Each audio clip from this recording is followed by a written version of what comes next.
Desde Ignacio Merino 230, Santa Cruz Miraflores, transmite Radio Latina 990 en tu radio, La Poderosa.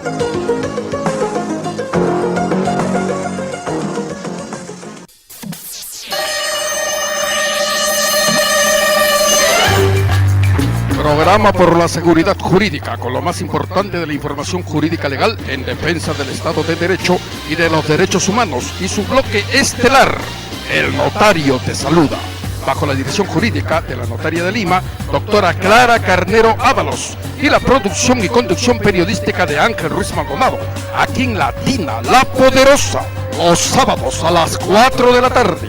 Participe con sus preguntas o comentarios vía fonos 441-4512 o el 422-8810. Por la seguridad jurídica, bienvenidos, sintonícenos en la AM990 o vía www.radiolatina.com.pe.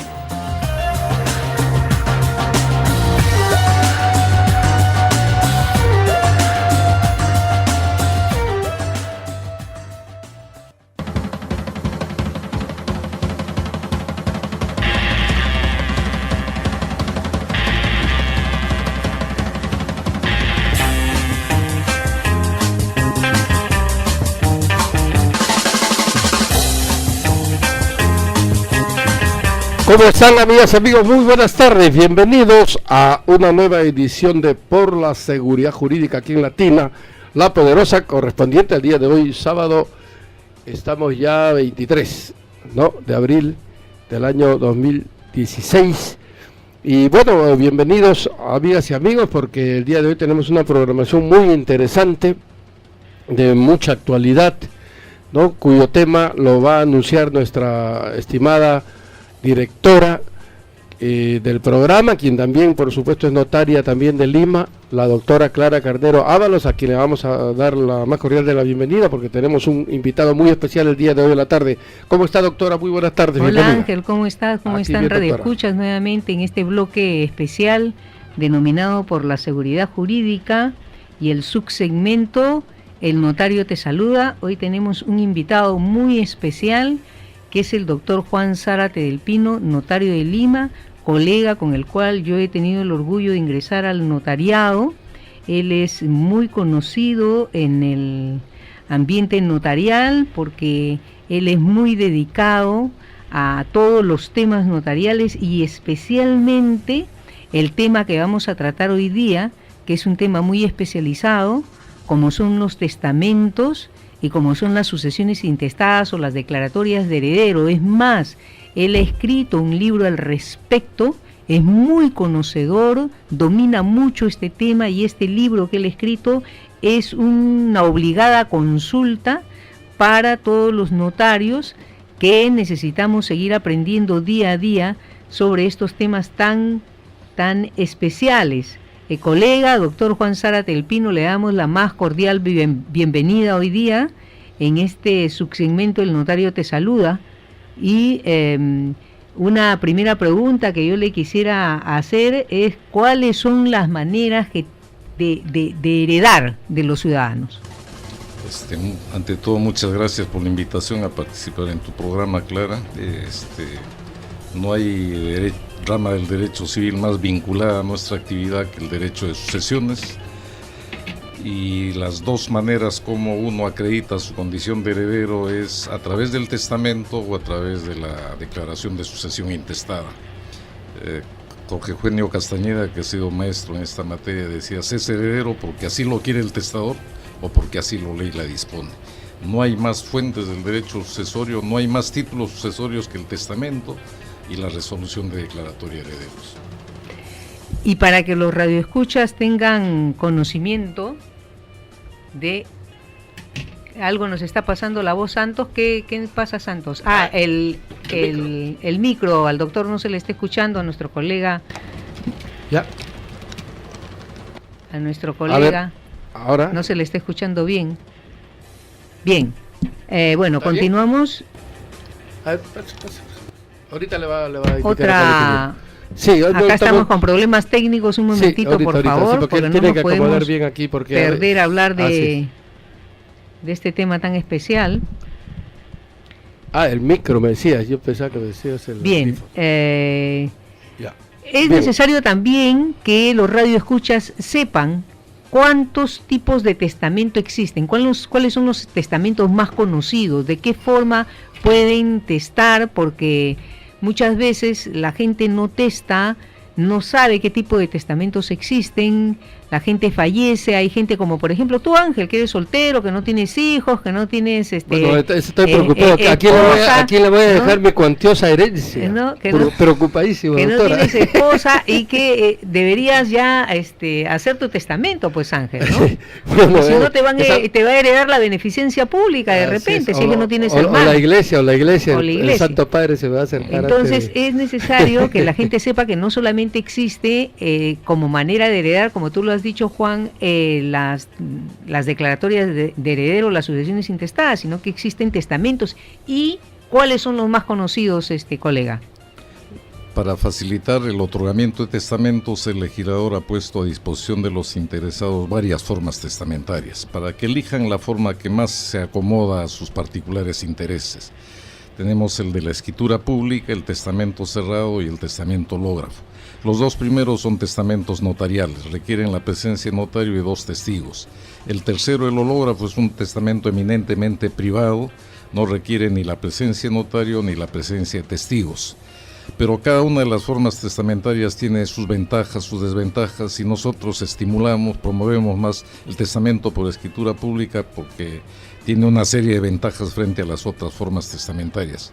Goza del privilegio de autenticidad, tiene eficacia inmediata, no requiere ningún trámite adicional y es un testamento totalmente seguro en el momento de su otorgamiento, incluso en su posterior conservación. Y no solamente eso, ¿no, colega? Sino que en el testamento hológrafo, si bien es cierto, la persona lo tiene que hacer de su puño y letra, porque no lo podría hacer no se lo podría dictar él a una tercera persona, tampoco lo podría hacer a máquina. ¿Una pregunta? A ver, por favor. A ver, disculpe, doctor Zárate, disculpe, doctora Carretero. Sí, bueno, a ver, hay una pregunta. ¿Cómo está? Buenas tardes. Buenas tardes. Buenas tardes. ¿Qué pregunta quisiera formularle al doctor Juan Zárate? ¿Puede ser manuscrito o necesariamente puede ser en la computadora? Gracias.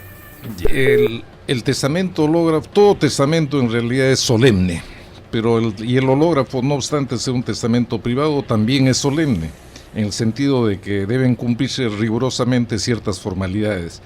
Y la formalidad esencial del hológrafo es que sea escrito de puño y letra por el propio testador. Por eso se llama también testamento autógrafo, escrito por uno mismo, de puño y letra. Es decir, que tanto el contenido, el fechado y la firma sean hechas por el propio testador. No se admite ahí que lo pueda hacer un tercero bajo el dictado del testador o que se haga por medio mecánico, una máquina o por computadora. Esos testamentos, por falta de formalidades, no tendrían absolutamente ningún valor. Y quiero agregar también a lo que dice nuestro colega, que justamente nosotros promovemos el testamento por escritura pública porque en el testamento hológrafo, si bien es cierto, el testador tiene la facilidad de no ir donde el notario, de hacerlo él por su propia cuenta, en su casa, echado, en su cama. Sin embargo, este testamento va a seguir todo un procedimiento judicial para verificar la autenticidad de aquel que redactó ese testamento, y eso implica que luego aquellos que quieran formalizar este testamento, porque son los herederos de este testador, tengan que conseguir pruebas como por ejemplo otros documentos donde él haya se tenga su letra, su firma, otros documentos públicos de otros notarios, y todo esto es un procedimiento largo. Por eso es que nosotros promovemos el testamento por escritura pública. Colega, yo quería insistirle con una pregunta que él había hecho anteriormente. ¿Recuerdas cuando lo grabamos al doctor Zárate del Pino? Y es que en el caso de los hermanos, porque esto lo han hecho inclusive cuando estábamos tratando otros temas que no tenían nada que ver con sucesiones intestadas, una señora llamó, insistió con este tema de que si se muere se mueren los padres y uno de los hijos vive en la propiedad y no quiere salir, la persona no quiere salir y argumenta que no puede salir porque también esa es su propiedad. Y como es su propiedad también, y tiene parte de las acciones y derechos, no pueden a él sacarlo de la propiedad. Y muchas de las respuestas que dan estas personas es que si quieren, vayan sus hermanos y vivan en la propiedad, porque son las acciones y derechos como si quieren, vivan. Así como yo estoy viviendo en la propiedad, vénganse ustedes y vivan también. O se niegan o si quieren, independícenla. Si quieren ustedes la propiedad, independícenla, pero de acá nadie me mueve. Entonces, ¿qué hacer en estos casos, colega? Bueno, cuando hay pluralidad de herederos, se pueden presentar estos casos de conflicto.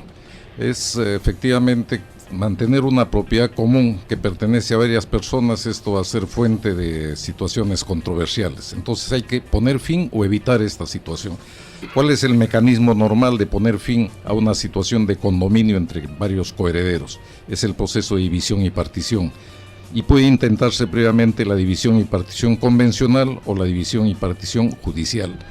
Adicionalmente, aquel que utiliza la propiedad, la posee, la usa en perjuicio, en desmedro de sus demás coherederos, obviamente no va a querer salir.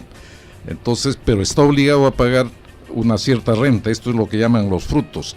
Todo bien que tiene valor patrimonial debe producir una renta, unos frutos. Y entonces aquel que utiliza la propiedad, tiene la posesión de la propiedad, está obligado a compartir los frutos que esa propiedad debe producir con sus demás coherederos.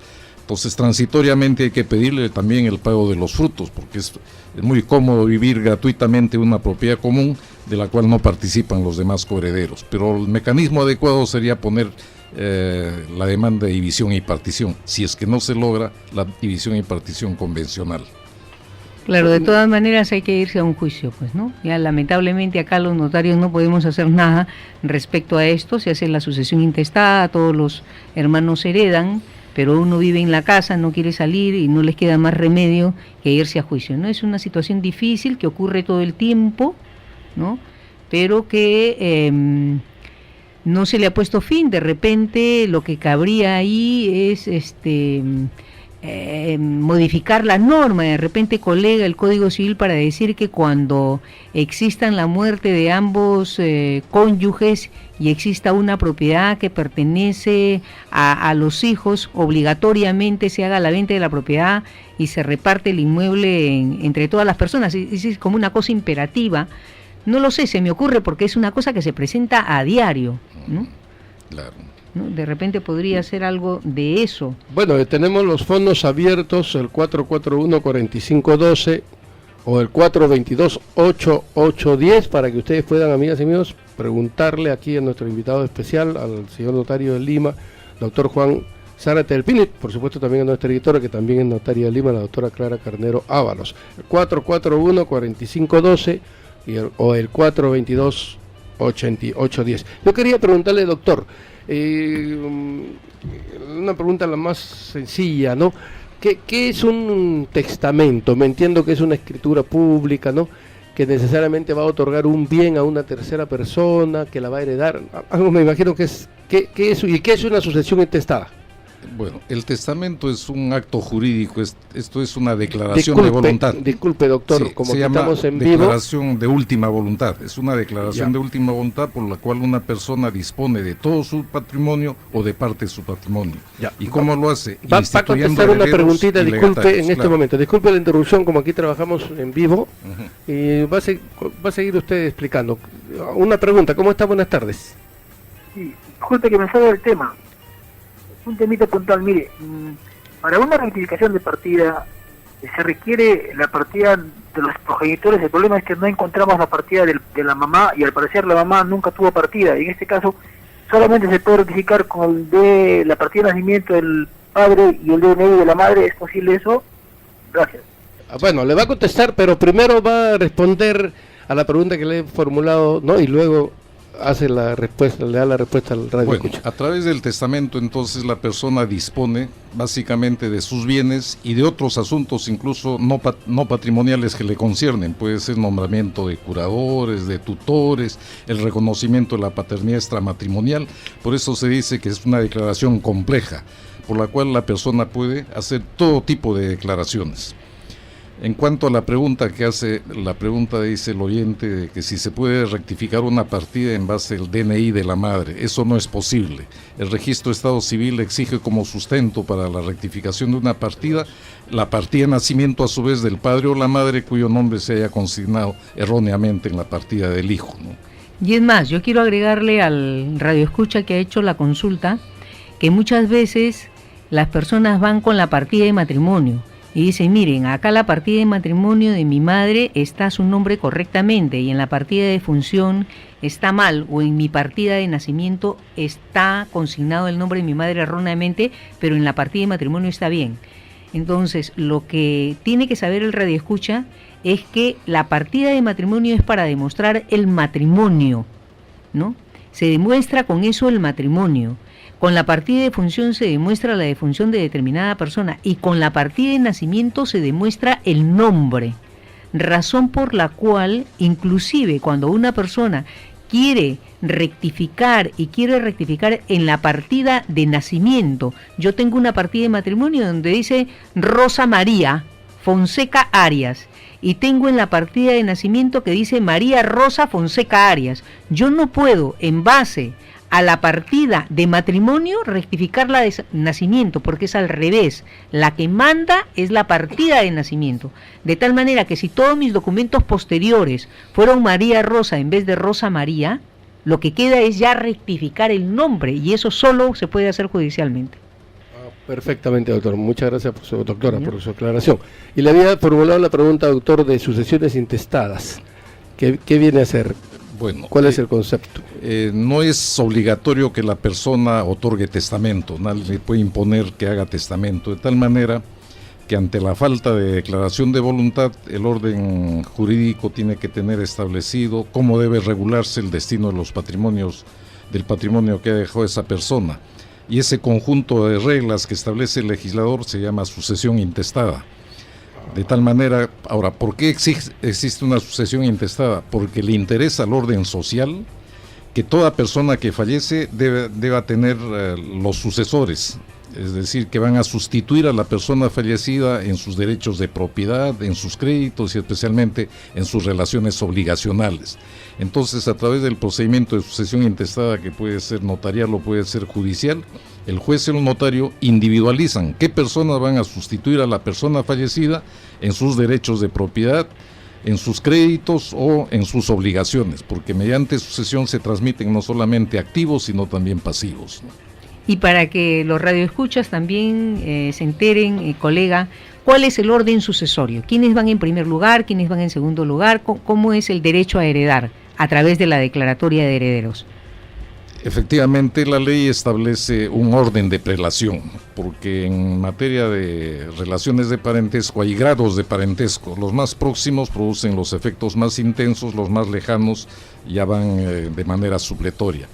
El primer orden está establecido para los hijos y demás descendientes, el segundo para los padres demás ascendientes, el tercero para el cónyuge, al cual se agrega últimamente el concubino, el cuarto, quinto y sexto para los parientes colaterales, es decir, hermanos, tíos, sobrinos y finalmente primos hermanos. Ese es el orden, con la atingencia siguiente, que el cónyuge, que aparentemente está en una tercera preferencia, tiene un derecho equivalente al de los dos primeros órdenes, de tal manera que puede concurrir ya sea con descendientes o puede concurrir con ascendientes. Tiene un derecho equivalente a ellos, ¿no?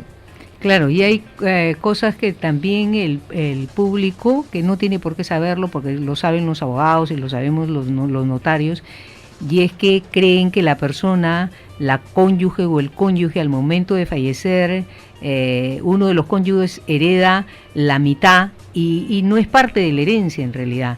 Esa es la parte que le corresponde por fenecimiento de las sociedades gananciales, que se produce con la muerte del cónyuge, o que se produce por un divorcio también, o que se produce por una separación de patrimonios que ellos quieran hacer, porque el cónyuge no hereda sino como un hijo más, y en el caso que sí queden los padres vivos, sí podrá heredar, bueno, la mitad con ambos, ¿no?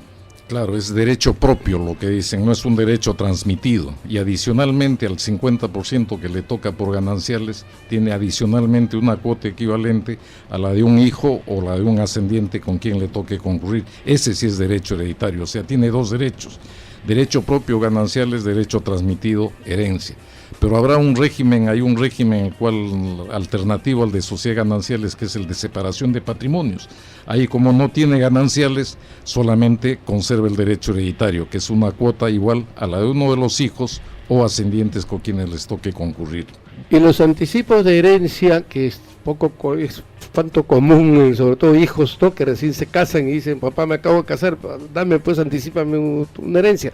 ¿Tiene que ver también con los testamentos, doctor? ¿Tiene que hacer necesariamente un testamento o puede entregarlo así aparte? No propiamente con el testamento, porque el anticipo de herencia es un contrato. Entonces se trata de un acto jurídico de transferencia de una propiedad que lo hace el titular de los bienes en vida. Entonces en vida otorga una liberalidad a favor de uno de sus herederos forzosos. Lo que pasa es de que esa liberalidad se considera que es un anticipo de herencia, es un pago a cuenta de la herencia que le corresponderá cuando fallezca el padre. Si es que los padres tienen bienes y hay la voluntad de hacerlo, está bien, eso no implica necesariamente trato discriminatorio, sino el de otorgar un apoyo económico, un apoyo a quien va a hacer un nuevo emprendimiento, a quien va a viajar al extranjero, a quien va a hacer un negocio, o a quien va a iniciar el ejercicio de su actividad profesional. Si los padres tienen bienes, pueden apoyar de esa manera a los hijos haciéndoles anticipos de herencia. Pero esto no es propiamente testamento. Testamento es una declaración de voluntad para que surta efectos cuando muera la persona. Entre tanto, el testador sigue conservando la propiedad, la administración, la posesión de todos sus bienes. En cambio, en el anticipo de herencia, como es un contrato, en vida les transfiere la propiedad y los hijos van a poder vender, van a poder disponer de estos bienes. Ese es el riesgo que hay en el anticipo de herencia. Y creo que también hay la idea errada de que hay que hacer un testamento cuando uno está por morir, ¿no? O cuando ya está viejito, cuando ¿usted qué sugiere, doctor? Usted también, doctora notaria, sí. Que en una familia un testamento debe prepararse con anticipación, estando bien, inclusive. ¿No? Es un acto de previsión, es una insensatez. Aquellos que piensan que hacer o otorgar un testamento es una señal que se siente la proximidad del fallecimiento. Y esto no es así, porque nadie tiene la vida comprada, la muerte se presenta de manera repentina. Y no solo la muerte, sino las enfermedades incapacitantes. Nadie está libre de sufrir un infarto cerebral, una encefalopatía o sufrir este mal degenerativo del Alzheimer, que incapacita a la persona para otorgar un testamento válido. Y efectivamente, toda persona que tiene propiedades, toda persona que tiene familiares, especialmente relaciones familiares complejas, es preferible que deje ordenadas las cosas por un acto de voluntad. Entonces, con eso se evita los posibles conflictos familiares. En Estados Unidos, Europa, países con una cultura mucho más avanzada, nadie hace un viaje, nadie se somete a una operación si es que no deja las cosas ordenadas por testamento. Acá, lamentablemente, hay poca práctica, poca prevención en hacer testamentos. Sí. Doctor, y antes que se me vaya la pregunta, disculpe, sí, doctora. Sí, Ángel. En una familia está el padre y la madre y sus hijos, pero resulta que el papá tiene propiedades y la madre también tiene sus propiedades, puede tener su fortuna, ¿no? ¿La madre puede también hacer su testamento? Cada persona dentro de su propio individual es factible que haga un testamento. Más bien la pregunta es recurrente, es la siguiente. Ajá. ¿Qué pasa cuando los dos padres tienen propiedades comunes? Y entonces a veces tienen la idea de que los dos son los que deben otorgar el testamento, y eso hay que aclarar. No hay testamento mancomunado. El testamento otorgado en conjunto está sancionado con nulidad. Pero lo que tienen que hacer los cónyuges respecto a los bienes comunes es otorgar testamentos separados, en instrumentos independientes, con disposiciones coincidentes, complementarias, recíprocas, pero en documentos separados. Esa es la manera de testar, ¿no? Claro, eso quiere decir que pueden ir los dos a la oficina del notario, pero no van a concurrir a dar el testamento de forma conjunta, aun cuando sus decisiones sean similares, sino ingresará uno y después ingresará el otro. Esto lo hacen los juristas porque lo que no se quiere justamente es que un acto de última voluntad tenga que estar con la presión de alguno de los cónyuges, porque de repente yo quiero declarar un hijo que no reconocí, y voy a tener la presencia de mi cónyuge ahí, que no me va a dejar decir que efectivamente este es hijo mío y que yo lo he querido declarar como mi hijo en el último momento, en la última voluntad que yo estoy dando ante el notario, ¿no? Además podría querer, qué sé yo, desheredar a alguno de mis hijos y que mi cónyuge no se entere de que me quiso matar en algún momento y yo jamás se lo comenté, lo quiero desheredar, por ejemplo, ¿no? Porque también existe la desheredación a través del testamento. No solamente es que yo le voy a dar a mis hijos una determinada cantidad de dinero a través del testamento y digo cuánto es, o que yo pueda disponer del tercio de mi libre disposición. Además puedo tener un hijo ludópata que su madre lo defiende todo el tiempo y que quiere que se le siga apoyando, pero yo lo quiero desheredar porque es un ludópata y porque lo que está haciendo es simplemente utilizar el dinero de la familia para derrocharlo. Por ejemplo, puede dar otro tipo de disposiciones que usted conoce muy bien, colega, y que les podría decir acá al público qué otras disposiciones hay que se puedan dar dentro de un testamento. Bueno, a través del testamento, lo básico, lo esencial, se nombran herederos, se instituyen herederos. Adicionalmente se pueden otorgar liberalidades, instituyendo legatarios. Se pueden nombrar albaceas o ejecutores testamentarios para casos especiales cuando hayan muchas propiedades y era pluralidad de herederos. Es previsible que no se van a poner de acuerdo en la forma de administración de los bienes. Entonces, mientras la masa hereditaria permanece indivisa, debe haber un administrador de confianza del propio testador. Este es el nombramiento albacea. Aparte, incluso se puede hacer disposiciones del derecho de familia, reconocimiento de la paternidad, nombramiento de tutores, curadores, consejo de familia, y también se puede utilizar para hacer declaraciones de tipo ideológico, declaraciones de tipo religioso. Eso es lo que llaman declaraciones no vinculantes, pero que él desea dejar constancia de determinada posición en relación a determinados temas. Doctor, yo quería preguntarle, el caso de que un miembro de familia, jefe de familia, ya hizo su testamento en vida, fue previsor, como usted lo aconseja, que sea previsorio, no esperar enfermarse o estar en las últimas para recién hacer su testamento, pero se puede dar el caso que los hijos, la primera pregunta sería, apenas ya hecho el testamento, ¿lo tiene que dar a conocer necesariamente a los hijos en vida o tiene que esperar morir para recién darlo a conocer? Ya. Es la pregunta. Claro, no es muy buena pregunta porque la ley garantiza lo que llaman la reserva de las disposiciones testamentarias. ¿Y de qué manera lo hace? Obligando al notario a llevar un registro especial que tenemos que manejarlo nosotros, no está a disposición de todos los empleados.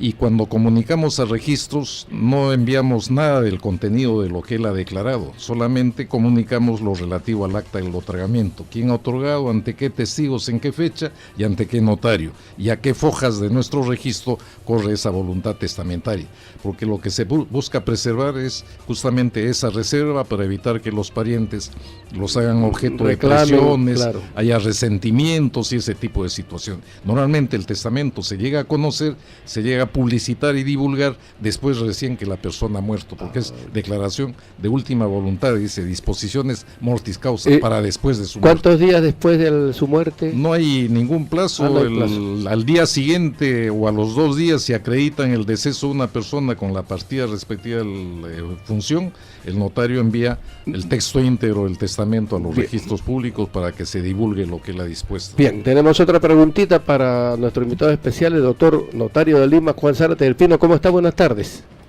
Buenas tardes. Saliendo un poco del tema, le pido disculpas. Hay un padre, el padre de mi hijo murió, tenía 40 propiedades, ha sido reconocida, pero no casada conmigo. En un primer matrimonio ha dejado las propiedades vendidas a sus 3 hijos, en otro compromiso ha dejado a 2 hijos, una sola propiedad, y a mi hija no le he dejado nada, pero lo ha hecho en modalidad de venta. ¿Eso se podrá hacer algo? ¿Alguna orientación me podría dar? Si me podría ayudar, doctor, le agradezco. Muchas gracias. Tenemos otra pregunta también para que la contesten las dos. ¿Cómo está? Buenas tardes. Sí, buenas tardes. Sí. Es respecto a la partida, mire, te cuento con la partida del padre más, porque no hemos conseguido la partida. Con la partida del padre más el DNI, ¿vamos a hacer la notificación o más la partida del papá? Para hacer una verificación de partida de nacimiento. Muchísimas gracias por sus preguntas. Están claras, ¿no, doctoras? Bien, el doctor Juan Zárate le va a responder a la primera Y a la segunda pregunta. Bueno, ha hablado de que el señor tenía aproximadamente 40 propiedades y que alguno de los hijos no le ha dejado nada o prácticamente poco, muy poco, y si él puede reclamar, sí, el derecho hereditario es imprescriptible. Si la modalidad de transferencia ha sido vía compraventa, la compraventa puede ser legítima si los actos son reales, si los hijos han pagado el precio de compra del inmueble, bueno, el acto no se puede impugnar. Pero si se ha simulado eso y no ha habido realmente pago de precio, o se puede probar que los compradores no estaban en condiciones de pagar un precio significativo porque eran estudiantes o porque no tenían trabajo o porque ni siquiera eran contribuyentes, entonces se puede reclamar judicialmente por la simulación del acto jurídico. Por lo tanto, eso no sería propiamente una compraventa, eso sería una entrega, ¿cómo se llama?, encubierta. Por lo tanto, puede reclamar a través de la acción de petición de herencia la repartición de la masa de manera equitativa, ¿no? Y había otra pregunta que parece que el señor volvió a hacerla sobre la partida, ¿no? Que si podía utilizar la partida del papá para rectificar el nombre. Sí, siempre y cuando sea la partida de nacimiento es la que vale y es la que puede demostrar el nombre, y con esa partida se rectifica. Siempre y cuando lo que se vaya a rectificar en la partida no sea esa partida de nacimiento. Si yo voy a rectificar la partida de mi hijo y en la partida de mi hijo está el apellido Meléndez con Z y la partida del padre es Meléndez con S, se podrá rectificar. Si el nombre del padre en la partida de nacimiento del hijo, por ejemplo, es Mario José Ramírez Torres, por ejemplo, y en la partida de nacimiento solamente tiene Mario Ramírez Torres, no podrá rectificar la partida agregándole el José, porque la partida de nacimiento solamente está con Mario. Entonces, no se puede hacer eso. La que manda es la partida de nacimiento, ¿no? Ya. Y se puede dar el caso, doctores, de que los familiares, una vez conocido el testamento, y por supuesto ya ha fallecido el titular, ¿no?, impugnen el testamento y digan, no, ese testamento está mal hecho, es injusto, ¿no?, que por aquí, que por acá. Pueden ir al Poder Judicial y el juez puede dictaminar efectivamente de que ese testamento está, es injusto, por decirlo así. Claro, el testamento puede contener alguna serie de vicios. A ver, uno de los vicios, por ejemplo, es el de la omisión o exclusión de un heredero forzoso. Por ejemplo, aquel que tiene 4 hijos solamente nombra a 3 de ellos y lo excluye a uno por diversos motivos, diversas consideraciones. Por lo tanto, ese heredero excluido tiene la calidad de heredero preterido y él puede pedir la ineficacia de esa cláusula de institución de herederos por una figura que se llama caducidad. Otro de los errores que puede haber es en cuanto a la forma, que se hayan omitido algunas formas. Por ejemplo, en todo testamento dice debe llevar la fecha, la firma, que no se haya fechado el testamento, por decir, entonces sería un acto jurídico nulo. O también puede haber problemas relativos, esto es también relativamente frecuente, a la capacidad del testador, que digan que la persona ya no estaba en su sano juicio, ya no estaba en sus cabales para hacer ese tipo de declaración. Por supuesto, un testamento puede ser impugnado, pero siempre y cuando la prueba sea fehaciente, porque si no, no se puede destruir una declaración de última voluntad porque simplemente sus disposiciones no satisfacen las expectativas de uno de los familiares o herederos, ¿no? Bueno, yo recuerdo el caso del que fue canciller de Fujimori en su primer gobierno, luchó mucho por su padre anciano, se desposó con otra señora, ¿recuerdan? Sí, es caso conocido. Y eso generó, porque justamente dice que la señora lo sorprendió a su esposo siendo casada, ¿no? Ya casada no con su mamá, sí, por supuesto, sino con la nueva pareja o cónyuge del... Y impugnó y logró ganar en el juicio de que dice que lo había sorprendido al ancianito, lo había hecho firmar. ¿Recuerdan ustedes ese caso?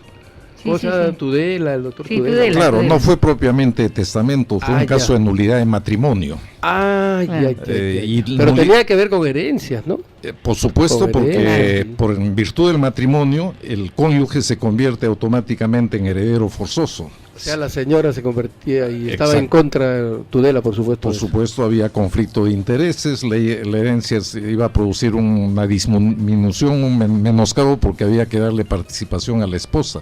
Entonces el proceso en ese caso fue de nulidad de matrimonio, y creo que fue por incumplimiento de formas, no se habían publicado los edictos.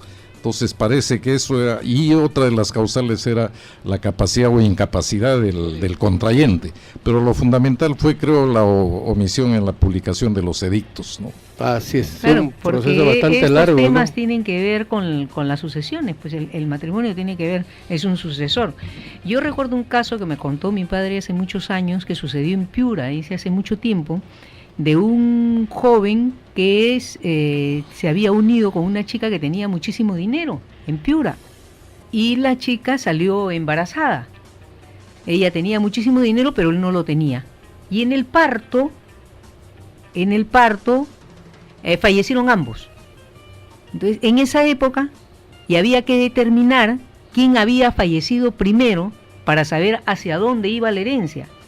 Si la madre había fallecido primero, le tenía que heredar el hijo y en consecuencia le heredaba el padre. Y se quedaba con toda la fortuna de la mujer. Pero si el hijo había fallecido primero, ya no había nexo. Y entonces el padre de ese niño ya no heredaba nada. Y por supuesto, dice, era un caso tan famoso, en realidad el niño había sobrevivido a la madre, pero pagaron para que esto no fuese así y que aparezca como que la madre había fallecido primero. Ahora hay esto de que si no se sabe, se presume que han muerto ambos al mismo tiempo, ¿no? Pero todo esto tiene su importancia para saber por dónde va el destino de la herencia, ¿no? Entonces hay casos muy, muy emblemáticos en el derecho para saber por dónde sigue su curso, ¿no? Y yo quería hacer una pregunta un poco, capciosa, porque también hay un público interesado que son los no heterosexuales, ¿no? Los homosexuales, ¿no? Que están pugnando por también tener la unión civil, inclusive el matrimonio, ¿no? Aquí en el Perú están tratando, ¿no? De que sea así. Pero por ustedes como profesionales en la materia, que me imagino que estarán proyectando su visión también en el caso de que en el futuro pues se aprobase el matrimonio homosexual, ¿no? Me imagino que los testamentos no serán iguales que los testamentos de los heterosexuales. No, eso no va a variar absolutamente. Porque los hijos tienen que ser adoptivos, ¿no? Se entiende que no van a ser unos, ¿no? Pero le hago una pregunta un poco para ese público que seguramente también está escuchando y les interesa, ¿no? La pregunta un poco capciosa, en realidad. A ver, el tema es el siguiente, de que la unión homosexual no puede ser calificada de familia. ¿Por qué razón? Porque no tienen la posibilidad de procrear hijos. El concepto de familia es para la descendencia, para conservación de la especie. Estamos de acuerdo, doctor. Entonces, la única manera de que ellos logren formar familia es a través de la adopción. Dice, solo así se completaría la caricatura, la simulación de una familia. Pero eso no va a incidir en materia de testamentos, porque igual, incluso ahora, sin que se reconozcan ni efectos civiles ni carácter matrimonial la unión de parejas del mismo sexo, se puede resolver el problema de las parejas a través del testamento. Porque por un acto de voluntad una persona deja asegurada a su pareja. O sea, hay posibilidades, hay mecanismos para dejar asegurada a la pareja. En todo caso, las adquisiciones que hagan los homosexuales, en principio deben hacerlo en copropiedad o condominio, y si no lo han hecho, pueden utilizar el testamento para cubrir el riesgo de cualquier eventualidad, ¿no? Interesante, doctor, su respuesta, porque hay un público también. En realidad a mí me la han formulado vía internet temprano el día de hoy la pregunta. Ahora, yo aprovecho, colega, hay un colega que como sabía que yo lo iba a entrevistar sobre este tema tan importante, sí, lo hemos anunciado vía internet, que usted es el conocedor, el más experto en este tema, me dijo, hazle la siguiente pregunta. si un colega, un notario, realiza un testamento en el que se le entrega la propiedad a cada hijo, se le entrega una propiedad a cada hijo, ¿no? No se dice que los nombre herederos a todos en partes iguales, sino que a cada uno le está entregando una distinta propiedad. Y como nosotros sabemos, una propiedad vale más que otra, nunca van a costar de la misma manera, ¿no? Esto supondría que automáticamente se dé por sentado que el testador utilizó su tercio de libre disposición para favorecer a alguno de sus hijos, o necesariamente debe ir señalado en el testamento que utiliza su tercio de libre disposición para superar cualquier diferencia que pudiese existir entre los herederos. Bueno, eso se denomina la liberalidad, cuando adicionalmente al derecho se otorga un acto de liberalidad. Esto no puede ser implícito, sino tiene que ser expreso. Por eso cuando ocurre esta adjudicación de bienes que no van a tener el mismo valor a varios herederos, es preferible utilizar la expresión que diga que el exceso en el valor de los bienes adjudicados a sus herederos se aplique a su tercio de libre disponibilidad en calidad de legado, con lo cual no habrá mayor discusión, porque además la igualdad absoluta es difícil habiendo pluralidad de herederos, y además no siempre va a ser la solución más equitativa, porque no todos los hijos tienen iguales merecimientos o iguales necesidades. Entonces el testador, a través de su declaración de voluntad, puede compensar este tipo de situaciones. Por ejemplo, uno puede tener un hijo profesional, un cirujano plástico que gana mucho dinero, y puede tener un hijo en edad escolar. Ambos son hijos, ambos tienen iguales derechos, pero ¿quién necesita más protección? Aquel que recién se encuentra en etapa escolar, y es legítimo darle una mayor cobertura asignándole parte de su tercio de libre disponibilidad. El testamento permite modalizar estas situaciones, lo que no ocurre en la sucesión intestada. Ahí todos van a querer una participación igual en el patrimonio hereditario. En cambio, el testamento, por eso dice, el testador ejerce una magistratura familiar. Entonces puede hacer asignaciones, compensaciones a favor de sus hijos, atendiendo a sus merecimientos y a sus necesidades. El testamento también se puede ser objeto de rectificación. Yo, por ejemplo, hago mi testamento ahora, pero de aquí a un año se me ocurre cambiarlo. Digo, mejor lo cambio porque tengo un hijo que ha resultado ludópata y no lo voy a dejar pues lo mismo. Prefiero dejárselo, como te dice, al que está estudiando. ¿Se puede rectificar, doctor, hacer otro testamento? Sí, pero no es propiamente el término técnico rectificación, sino revocación. Como se trata de declaración de última voluntad, uno tiene la amplia libertad.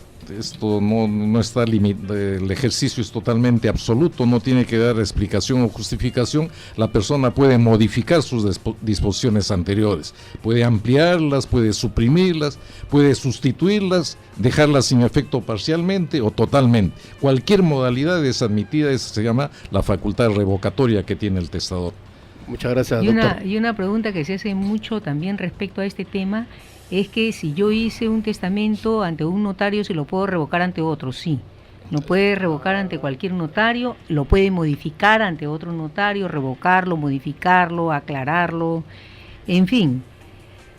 Yo aprovecho, colega, para hacerle otra pregunta. También van muchas de las personas y van a los oficios notariales y le dicen al notario, yo quiero que tengo 4 hijos, pero le quiero dar a estos 3 hijos porque este otro no quiere recibir la herencia, ¿no? Él está en el extranjero, dice que yo reparta la herencia entre mis otros 3 hijos y que él no quiere recibir la herencia. Entonces la pregunta va en este sentido: ¿en qué momento la persona puede renunciar a esa herencia? La aceptación o renuncia a herencia solo se pueden hacer después de que la persona, el causante, ha fallecido, porque hay una norma, el artículo 678, que es tajante, dice: no hay aceptación ni renuncia de herencia futura. Recién cuando la herencia está abierta, porque se ha producido la muerte del titular de los bienes, recién cabe la posibilidad de aceptar o renunciar a la herencia. Por lo tanto, es un poco delicado que una persona diga: tengo 4 hijos y uno no quiere porque es muy solvente o porque radica en el extranjero, y de esa manera solo instituye a 3. No. La única manera de excluir a un heredero es con la causal de desheredación, o sea, como una sanción civil. Pero la desheredación exige causa legal, legalmente prevista, hechos probados y la declaración expresa de voluntad del testador por la cual quiere privarle de su herencia, quiere desheredarlo a uno de sus hijos. Si no lo deshereda, todos tienen que ser nombrados sus herederos. Efectivamente, sí. Esto es muy importante porque hay personas que insisten con el tema, ¿no? Insisten en decir que...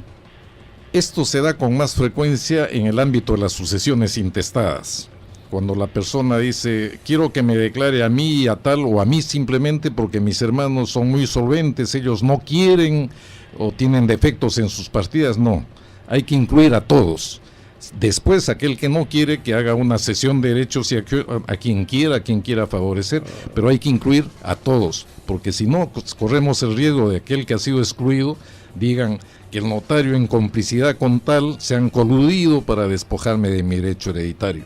Claro, eso no lo podemos controlar adecuadamente porque nadie sabe la composición familiar de otras personas, entonces lo que llaman el deber de sinceridad, pero si tomamos conocimiento de que hay otros más que tienen igual derecho, todos deben ser incorporados para evitar este vicio que se llama el de la preterición o exclusión de herederos que tienen derecho a ser comprendidos en una sucesión.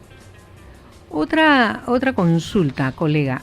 ¿Uno puede, la persona que va a testar ante el notario puede establecer un orden sucesorio? ¿A qué me refiero? Es decir, yo tengo unos hijos y dejo como herederos a mis 2 hijos, pero quiero dejar establecido ahí el orden sucesorio de que si mis hijos muriesen antes que yo, me hereden mis nietos, y si mis nietos muriesen antes que yo, me herede mi yerno. ¿Puede establecer ese orden sucesorio en el testamento? De acuerdo. Respecto a los herederos forzosos, no. Ya. Porque ya hay una figura legal, hay una figura de previsión que se llama la representación sucesoria. Si los llamados a heredar por derecho propio no van a poder hacerlo por diversas causas, porque mueren antes que el causante, porque renuncian o porque son desheredados o declarados indignos, toda la estirpe de descendientes van a ocupar el lugar del impedido y van a recibir lo que correspondía por representación sucesoria. Pero ese mecanismo que usted dice sí es factible respecto de cierta clase de herederos que se llaman voluntarios. Los herederos voluntarios son los parientes colaterales, hermanos, tíos, sobrinos, primos, hermanos. Entonces, a estos herederos voluntarios sí les puedo designar lo que se llaman sustitutos. O sea, puedo hacer una designación en primer orden a favor de tales personas, pero si ellos por alguna causa no pueden heredar, entonces en reemplazo de ellos designo a herederos sustitutos. Es un llamamiento subsidiario de efectivo para el caso de que los primeros inicialmente instituidos no quieran o no puedan recibir la herencia. Si es factible respecto a herederos voluntarios. Le hago otra pregunta, colega. Casualmente hace algunos pocos días fue a mi oficio notarial una señora a pedirme, una señora soltera, sin hijos, que quería que una determinada persona le herede, pero quería que esta persona, con la casa que le dejaba en herencia, la venda. Luego de que venda la casa que ha dejado en herencia, adquiera un restaurante, y que luego con el producto de este restaurante se lo dé a 2 entidades benéficas. ¿Qué le diría usted, colega, a esa persona que quiere dejar su herencia en ese sentido? Yo primero daría una recomendación al colega que va a recepcionar esa voluntad testamentaria. Si una persona tiene un patrimonio y no va a beneficiar a ninguno de sus parientes consanguíneos, es un testamento potencialmente conflictivo, porque los parientes consanguíneos que se sienten apartados, alejados de la herencia indebidamente, lo que van a hacer todo lo posible para traerse abajo el testamento. Van a acusar a la testadora de incapacidad, van a buscar defectos de forma, porque en la medida que anulen ese testamento ellos van a poder participar del patrimonio. Pero en este caso es soltera, ¿no? Se trata de una soltera. Justamente, para el caso de las solteras, claro, que va a beneficiar a un tercero y no a uno de sus familiares. Ahí se va a producir un conflicto, entonces hay que tomarse todas las seguridades, entre ellas pedir certificado médico oficial, que acredite que la persona ha sido examinada por una entidad oficial y se ha acreditado que tiene pleno discernimiento. Es el primer consejo que haría. ¿Se puede beneficiar a un tercero? Sí, si uno no tiene herederos forzosos, descendientes, ascendientes o cónyuges, tengo la libre disponibilidad de mis bienes y puedo beneficiar a un tercero. ¿Y a ese tercero le puedo imponer cargos? Sí, estos son modalidades. O sea, así como le doy, le puedo imponer algunas obligaciones, algunas disposiciones. Y sería legítimo que diga que su propiedad la venda. Ese es un mandato que ella haría para que con el producto de esa venta se hagan otras cosas, ¿no? Claro, acá el tema está en que ella, una vez que está muerta, ¿cómo le sigue el rastro a qué hizo él, no? ¿A qué hizo? Así efectivamente hizo el restaurante, así vendió la casa. ¿Quién le toma cuenta de que vendió la casa? En ese caso sería, por ejemplo, conveniente de manera complementaria designar un ejecutor testamentario, un albacea, que justamente controle que se ejecuten las disposiciones de última voluntad del testador. Justamente, esa era mi siguiente pregunta. ¿En qué caso le recomendaba usted a los radioescuchas que se nombre un albacea? Entonces, primero veríamos en qué caso no es necesario. Por ejemplo, si el heredero es singular, es uno solo, nombrarle un albacea es como ponerle un tutor que le administre lo que él podría bien administrar, y se va a generar una situación de conflicto entre el heredero y el albacea. Pero si hay varias propiedades y hay varios herederos, uno tiene que prevenir de que no se van a poner de acuerdo en la mejor forma de administrar la herencia. Entonces, mientras se hace la división y partición, que haya una persona de confianza, un amigo del testador que administre esos bienes. La labor principal del albacea es la administración de los bienes y la ejecución de las disposiciones del último testador. Recomendable cuando hay ese tipo de disposiciones que hay que cumplir ciertos cargos, hay que administrar los bienes de una masa indivisa que pertenece a muchas personas, hay nombramiento de un albacea. Claro, por ejemplo, no sería ni siquiera oportuno nombrar un albacea cuando el testador está dejando por herederos a sus hijos en partes iguales de todos sus bienes, ¿no? O sea, no tiene ni razón de ser casi nombrar un albacea. Un albacea es para cuando se quiere que algunas voluntades de alguna manera se cumplan, ¿no? O sea, en su ausencia, ¿no? Claro, sobre todo con los herederos voluntarios, ¿no? Sobre todo con los herederos voluntarios. Finalmente, ¿qué se requiere la presencia en este caso del que va a ser el testamento, ¿no? En la notaría. ¿Y qué documentación debe llevar? ¿Cuáles son los requisitos inmediatos? Para el testamento notarial, la presencia del testador con claro, plena capacidad de discernimiento, por lo general que pueda declarar su voluntad de manera indubitable, que conserve razonamiento y que pueda firmar, aunque también se permite el testamento por analfabetos, firma ruego un testigo testamentario, y luego la presencia de 2 testigos. Básicamente es eso todo. Ahora, consideramos conveniente, no como requisito, sino como una recomendación, de que lleve las fichas, las partidas registrales para que la individualización de los predios sea exacta, sea precisa, ¿no? Con indicación incluso de las partidas registrales. Igualmente en cuanto a los nombres, que lleve los nombres, si es posible, la copia de los documentos de DNI de sus hijos, porque hay nombres que son sencillos, Rosa, María, Juan, pero hay nombres, por ejemplo, Jacqueline, que admite 10 o 20 formas de escritura, ¿no? Entonces hay Jacqueline con doble L, con K, exacto, con Q, entonces un error va a generar algunos problemas en cuanto al heredero. Aunque eso no es problema, se puede rectificar, pero ya hay un inconveniente. Preferible redactar con exactitud los nombres de los beneficiarios y de las propiedades que le van a ser adjudicadas. Bien, bueno, nos ganó el tiempo, doctores. Realmente ya estamos 3 minutos para las 5 de la tarde. Sí, bueno, este tema da para seguir hablando por mucho tiempo más, porque en realidad es un tema muy amplio, desde que nuestro colega muy interesante también, muy interesante, ¿no? Un libro en que podemos ver el tema desde diferentes puntos de vista y de diferentes aristas, pero bueno, se queda corto, ya lo invitaremos en otra oportunidad al colega Juan Zárate del Pino, como tú has podido comprobar, Ángel, y cómo han podido comprobar los radioescuchas. Él es un experto conocedor en este tema. Bueno, le agradecemos mucho su presencia, colega, y esperamos poderlo tener muy pronto por acá nuevamente para el placer de todos los que lo estamos escuchando hoy día también. Muchas gracias. Gracias también. Gracias amigas y amigos, y estamos retornando el próximo sábado en el horario habitual de las 4 de la tarde aquí en Por la Seguridad Jurídica en Latina, La Poderosa. Pasen un bonito fin de semana.